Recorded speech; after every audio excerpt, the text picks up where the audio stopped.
Hello everyone, physics की इस special class में आप सभी का हार्दिक स्वागत है। आज हम वर्क के बारे में बात करने जा रहे हैं।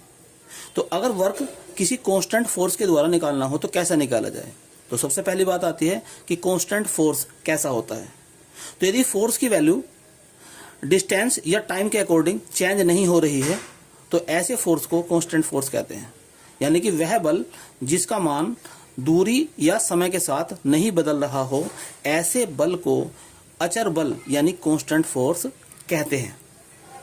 तो सबसे पहले देखते हैं कि अगर किसी बॉडी या किसी पार्टिकल या किसी कण को पॉइंट ए से पॉइंट बी तक कांस्टेंट फोर्स एफ के द्वारा विस्थापित कर दिया जाए, यानी कि ए से बी तक ले जाने में जो डिस्टेंस है यानी कि डिस्प्लेसमेंट है वो स्मॉल एस है, तो वर्क डन कितना होगा। तो वर्क डन निकालने का सबसे आसान तरीका यह है, या वर्क डन को समझने का सबसे आसान तरीका यह है कि फोर्स इनटू फोर्स की डायरेक्शन में डिस्प्लेसमेंट, यानी कि बल इनटू बल की दिशा में विस्थापन। जिधर बल लगा हुआ है विस्थापन उधर ही होना चाहिए, यानी कि बल और विस्थापन दोनों एक ही दिशा में होने चाहिए, यानी फोर्स और डिस्प्लेसमेंट दोनों एक ही डायरेक्शन में होने चाहिए। तो W is equal to F into S.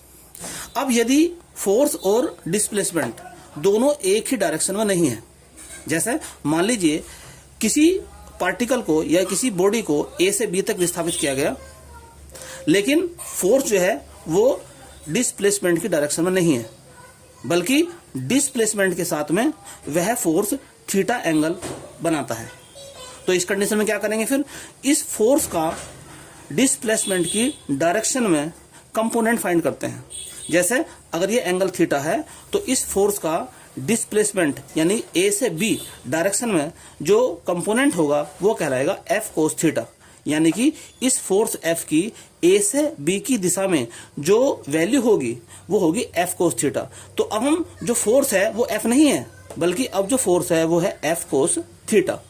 तो फोर्स एफ कोस थीटा के द्वारा अगर बॉडी को या किसी पार्टिकल को ए से बी तक विस्थापित किया जाए तो वर्क डन कितना होगा। तो वर्क डन का फॉर्मूला आपको ऊपर बताया गया है कि फोर्स इनटू फोर्स की डायरेक्शन में डिस्प्लेसमेंट। अब फोर्स इनटू डिस्प्लेसमेंट की डायरेक्शन में जो फोर्स है दोनों के बीच जो एंगल कितना था, यहाँ पर थीटा था, तो W इज इक्वल टू हो जाएगा F cos theta into S, यानी कि एस की डायरेक्शन में जो फोर्स है एफ कोस थीटा है, इसलिए इस एफ के स्थान पर आ जाएगा एफ कोस थीटा। तो इस प्रकार से W निकल कर आया हमारा W is equal to F S cos theta. लेकिन एफ एस कोस थीटा यानी कि ए बी कोस थीटा ये होता है ए डॉट बी, यानी कि ये हो जाएगा एफ डॉट एस।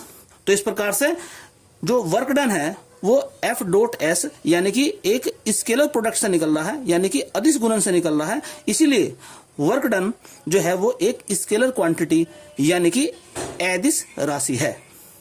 अब बात करते हैं कि वर्क डन यानी कि वर्क की यूनिट यानी कि मात्रक क्या होता है। तो फोर्स की यूनिट इनटू डिस्प्लेसमेंट की यूनिट। तो फोर्स की यूनिट होती है न्यूटन और डिस्प्लेसमेंट यानी विस्थापन की यूनिट होती है मीटर। तो वर्क की जो यूनिट हो जाएगी वो हो जाएगी न्यूटन मीटर, और न्यूटन मीटर को जूल भी कहते हैं या kilogram metre square second minus 2।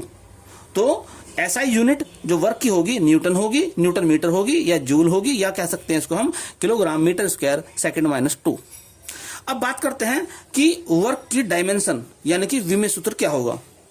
तो वर्क का डायमेंशन कैसे निकालते हैं। वर्क का फॉर्मूला है W is equal to F into S. तो वर्क की डायमेंशन हो जाएगी F इंटू एस की डायमेंशन, यानी कि F की डायमेंशन इंटू एस की डायमेंशन, यानी कि F क्या फोर्स है, तो फोर्स की डायमेंशन होती है ML_T-2 और डिस्प्लेसमेंट यानी विस्थापन की जो डायमेंशन होती है वो होती है L। तो इस प्रकार से हम ये कह सकते हैं कि वर्क की डायमेंशन या डायमेंशन फॉर्मूला हो जाएगा इसका ML²T-2। अब बात करते हैं कि CGS यूनिट क्या होगी। तो वर्क की जो CGS यूनिट होगी, पहले हम देखते हैं कि फोर्स की जो CGS यूनिट है वो होती है डाइन, और डिस्प्लेसमेंट यानी कि विस्थापन की होती है सेंटीमीटर।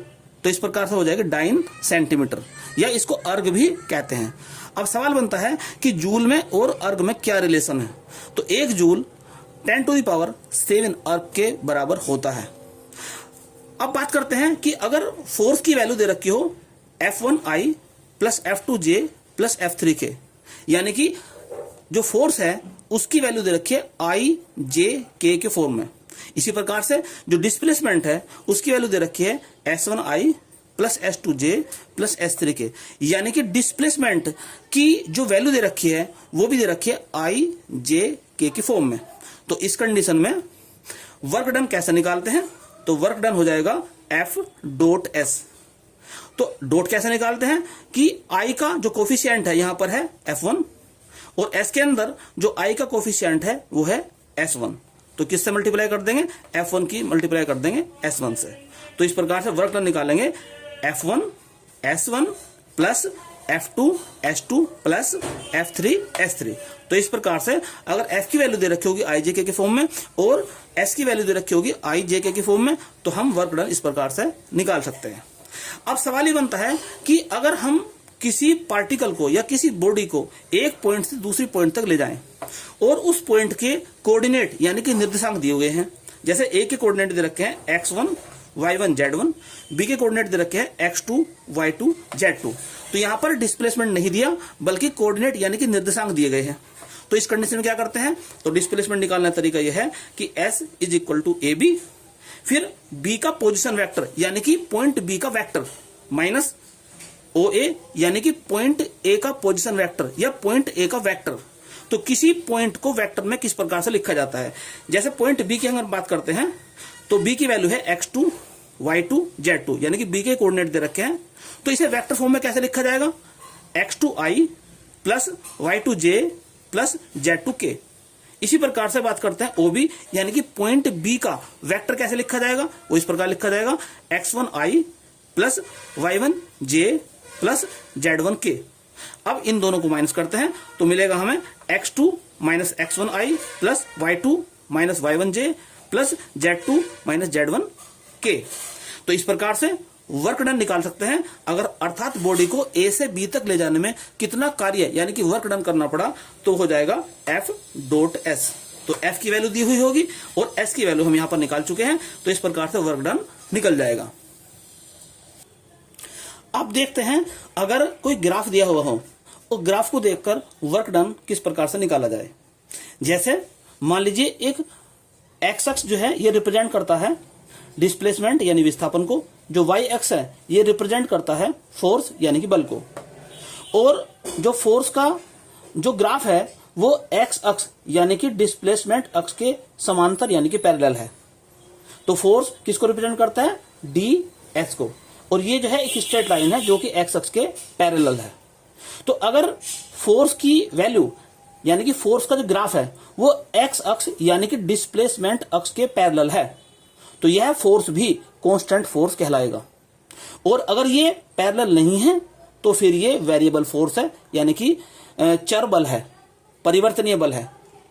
तो यहां पर चूंकि फोर्स जो है वो डिस्प्लेसमेंट अक्ष यानी कि एक्स अक्ष के पैरेलल है इसलिए यह फोर्स कांस्टेंट फोर्स है, अर्थात इसकी वैल्यू डिस्टेंस के अकॉर्डिंग चेंज नहीं हो रही है। जैसे अलग अलग डिस्टेंस पर इसकी वैल्यू एफ की समान रहेगी, इसलिए ये कांस्टेंट फोर्स है। तो अगर कांस्टेंट फोर्स के द्वारा वर्क डन निकालना है ग्राफ को देखकर, तो जैसा मान लो पहले वेरी स्मॉल डिस्प्लेसमेंट लेते हैं डेल्टा एक्स और फोर्स तो इतना ही रहेगा। तो यहां पर देखते हैं ये जो मैंने एक एरिया बनाया है ये एक रेक्टेंगल यानी कि आयत है। तो फोर्स के द्वारा वर्क डन होता है फोर्स इंटू डिस्प्लेसमेंट यानी कि एफ इंटू डेल्टा एक्स। तो ये है एरिया, किसका एरिया है? जो ये आयत यानी कि रेक्टेंगल बना है। लेंथ इंटू ब्रीथ, तो ब्रीथ जो है डेल्टा एक्स है और लेंथ कितनी है इसकी? एफ है। तो लेंथ इंटू ब्रीथ ये हो जाएगा इसका एरिया। तो इस प्रकार से हम ये देखते हैं कि भाई इस प्रकार जो वर्क डन है वो तो एक रेक्टेंगल का एरिया हो गया। तो वर्क डन अगर ग्राफ के द्वारा देखते हैं तो वो होता है किसी रेक्टेंगल का एरिया।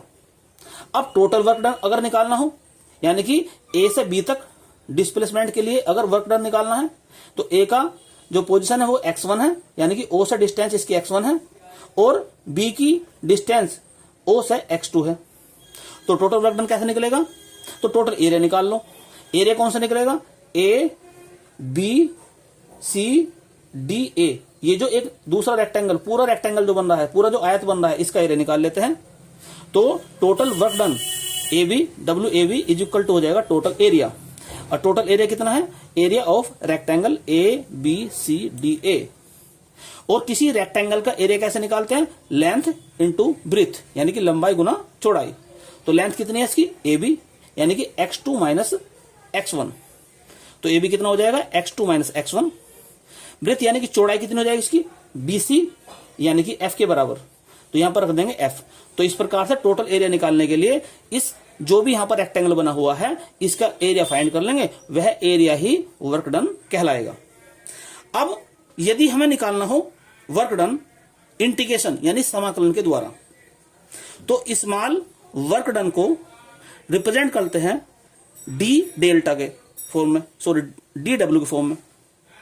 और जो डेल्टा x लिखा था हमने, इसको लिखा जाएगा dx। तो स्मॉल डिस्प्लेसमेंट के लिए वर्क डन हो जाएगा F इंटू dx। और टोटल वर्क डन अगर निकालना है कहां से कहां तक का? x1 से x2 तक। डिस्प्लेसमेंट कहां से कहां तक है? x1 से x2 तक। तो WAB यानी कि टोटल वर्क डन हो जाएगा, x की वैल्यू हो जाएगी x1 से x2 तक F dx। तो इसका इंटीग्रेशन कर लेंगे और इसका सॉल्यूशन निकल जाएगा। अब बात करते हैं work done by a variable force. तो सबसे पहले देखते हैं वेरिएबल फोर्स क्या है। जैसे मान लो फोर्स की वैल्यू इस प्रकार दे रखी है 3x + 2, या कुछ भी, मतलब जो F दिया हुआ है वो x के फॉर्म में दे रखा है। तो अगर यहाँ x की वैल्यू 1 रख दें तो F की वैल्यू मिलेगी हमें 5। अगर x की वैल्यू 2 रख दें तो F की वैल्यू मिल जाएगी 8। अगर x की वैल्यू 3 रख दें तो F की वैल्यू मिल जाएगी 11। यानी कि x के भिन्न भिन्न मानों के लिए, डिफरेंट वैल्यूज के लिए f की भिन्न भिन्न मान यानी कि डिफरेंट वैल्यूज प्राप्त हो रही है। तो यानी कि ये जो f है ये x की वैल्यू पर डिपेंड कर रहा है, इसलिए इस फोर्स को हम वेरिएबल फोर्स कहते हैं। तो वेरिएबल फोर्स का मतलब क्या हो गया कि अगर f की वैल्यू यानी फोर्स की वैल्यू डिस्प्लेसमेंट यानी कि विस्थापन के साथ साथ चेंज हो रही है, तो ऐसे फोर्स को हम वेरिएबल फोर्स कहते हैं। अब अगर इंटीग्रेशन के रूप में निकालना है कि वेरिएबल फोर्स के द्वारा वर्क डन, तो F के स्थान पर जो पहला फॉर्मूला था उसमें F लिखते थे, यहां पर लिखेंगे Fx। इस Fx का मतलब केवल इतना है कि F की वैल्यू जो है x के साथ साथ चेंज हो रही है। तो आप इसे Fx भी लिख सकते हैं और इसे F भी लिख सकते हैं। तो Fx लिखने का सीधा मतलब यह हो गया कि F की वैल्यू x के साथ साथ चेंज हो रही है। तो एक तो वर्क डन निकालने का तरीका यही हो गया कि इंटीग्रेशन करेंगे Fx का dx के रेस्पेक्ट में, यानी कि x के रेस्पेक्ट में, और लिमिट लगा देंगे x1 से लेकर x2 तक। दूसरा यह है कि अगर ग्राफ दिया हुआ है और ग्राफ के द्वारा हमें वर्क डन निकालना है, तो पहले ग्राफ में देख के ये चेक कैसे करें कि ये जो फोर्स है ये वेरिएबल है या कांस्टेंट है। तो अगर जो ग्राफ दिया हुआ है फोर्स का वो अगर x अक्ष यानी कि डिस्प्लेसमेंट अक्ष के पैरेलल है, तो हम ये कहेंगे कि फोर्स जो है वो कांस्टेंट है। और अगर वो पैरेलल नहीं है, चाहे वो किसी भी और फॉर्म में है पैरेलल के अलावा, तो वह जो फोर्स है वो वेरिएबल फोर्स ही है। कैसे? जैसे मान लीजिए इस x1 पॉइंट पर F की वैल्यू यहां पर है और x2 पॉइंट पर यहां पढ़ेंगे ऐसे और यहां पर पढ़ेंगे F की वैल्यू। तो x1 यानी कि डिस्प्लेसमेंट के भिन्न भिन्न मानों पर F की वैल्यू भिन्न भिन्न है, क्योंकि y अक्ष जो है यहाँ पर वो फोर्स को रिप्रेजेंट करती है और x अक्ष जो है वो डिस्प्लेसमेंट को रिप्रेजेंट करती है। तो डिस्प्लेसमेंट के भिन्न भिन्न मानों पर फोर्स की वैल्यू भिन्न भिन्न है, इसलिए यह फोर्स वेरिएबल फोर्स है और इसे Fx से रिप्रेजेंट करते हैं। तो इसके लिए भी पहले इसके अंदर एक एलिमेंट्री स्ट्रिप बनाएंगे और यह एलिमेंट्री स्ट्रिप रेक्टेंगल के फॉर्म में होगी। यहाँ हालांकि ऊपर से आकर रेक्टेंगल नहीं है, लेकिन जितना नजदीक होगा उतना ही रेक्टेंगल की फॉर्म में हो जाएगी। और वर्क डन निकालने का तरीका यही होगा इसमें भी कि जो ये A से B तक यानी कि हमें निकालना है x1 से x2 तक का वर्क डन, तो ये टोटल एरिया निकाल लेंगे, चाहे किसी फॉर्म में है, ट्रायंगल की फॉर्म में हो, चाहे रेक्टेंगल की फॉर्म में हो, चाहे किसी और फॉर्म में हो, इसका टोटल एरिया निकाल लेंगे, वह एरिया ही वर्क डन कहलाएगा। तो वर्क डन हो जाएगा एरिया ऑफ ABCDA, जो भी इसका एरिया निकल कर आएगा वही वर्क डन होगा। तो इस वीडियो में हमने वर्क के बारे में, यानी कि वर्क डन के बारे में, चाहे वेरिएबल फोर्स हो चाहे वो कांस्टेंट फोर्स हो, उसके डिफरेंट फॉर्म हमने आपको डिस्कस करी है। नेक्स्ट वीडियो में हम इसकी प्रॉब्लम लेके चलेंगे कि फोर्स पर अगर कोई क्वेश्चन दिया है तो उसे किस प्रकार से सोल्व किया जाए। तो मोस्टली जितने पॉइंट बताए हैं लगभग सभी क्वेश्चन इन्हीं पॉइंट से हो जाएंगे। तो इस वीडियो में केवल इतना ही। अगर यह वीडियो आपको पसंद आई हो तो इसे लाइक और शेयर करें, और यदि चैनल को अभी तक सब्सक्राइब नहीं किया है तो चैनल को सब्सक्राइब कर लें, और साथ ही साथ बेल आइकन का बटन भी दबा दें ताकि समय समय पर जब भी नई वीडियो अपलोड की जाए तो आपको मिलती रहे। धन्यवाद।